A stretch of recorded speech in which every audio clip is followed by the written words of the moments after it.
I'm talking to Sarah Moss today, who has just been appointed as the ministry educator for the diocese. And Sarah, really excited about that appointment. You've had a background in teaching, and then since ordination, some parish ministry, time as a school chaplain. That's right. And the last few years working on our team with focus working on ministry reviews and ministry units, helping them with their planning. Mm-hmm. Thinking about all of that experience you bring, what are some key things that stand out for you that you've learned about ministry?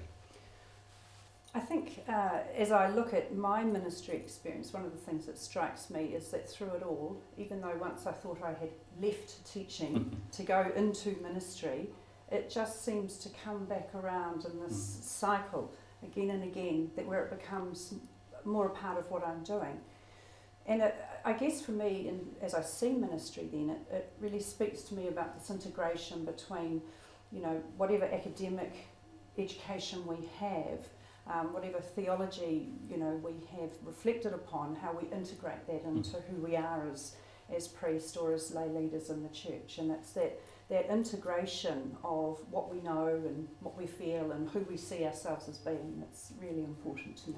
It's amazing how God helps us to weave all of the experiences of our work and our life into kind of new vocational opportunities. So that's true, it's great. that's true. And this year you've been working, part of your work's been leading the diocesan training program, which is our diocesan-based formation program for people approaching ordination. So that's been some good experience there.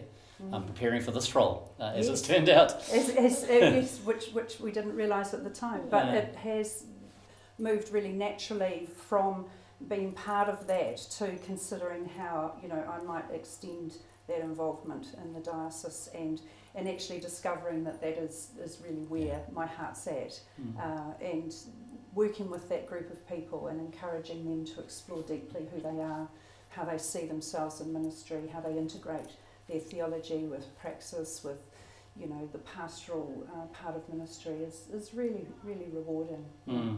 And this last few years you've done tremendous work with us as we've tried to work more closely with ministry units on helping them reflect on their own lives and their own ministry practice and make good plans for how they can do that more effectively into the future.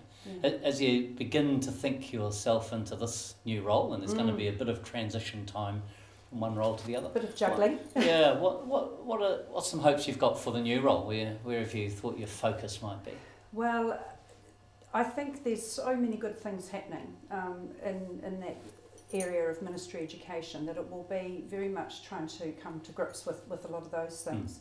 And then looking particularly, I suppose, as to ways in which we can continue to resource our lay leaders in the church, looking at the idea of lay leadership training and the opportunities that we can provide for people in that area, I think is something that certainly we've identified as a good space to be looking into. So I really look forward to doing that. Yeah, that's certainly part of our diocesan strategy at the moment is around helping to build lay leadership more effectively. Yes. So I think you can have a good contribution to make as we work out quite how we go about that.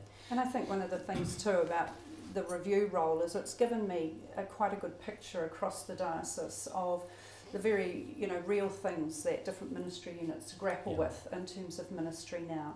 And so then the question is, as we sort of name and identify these challenges that we face, how can we resource ourselves best to meet those? So, I think there's, again, it's just this natural weaving together of experiences that, nothing is ever wasted. No. It's one of my little maxims in life. Well, really excited that you're going to remain part of the team and in this new way. Likewise. And we're looking forward to picking up all this new work with you. Every blessing on it. Thank you, Bishop.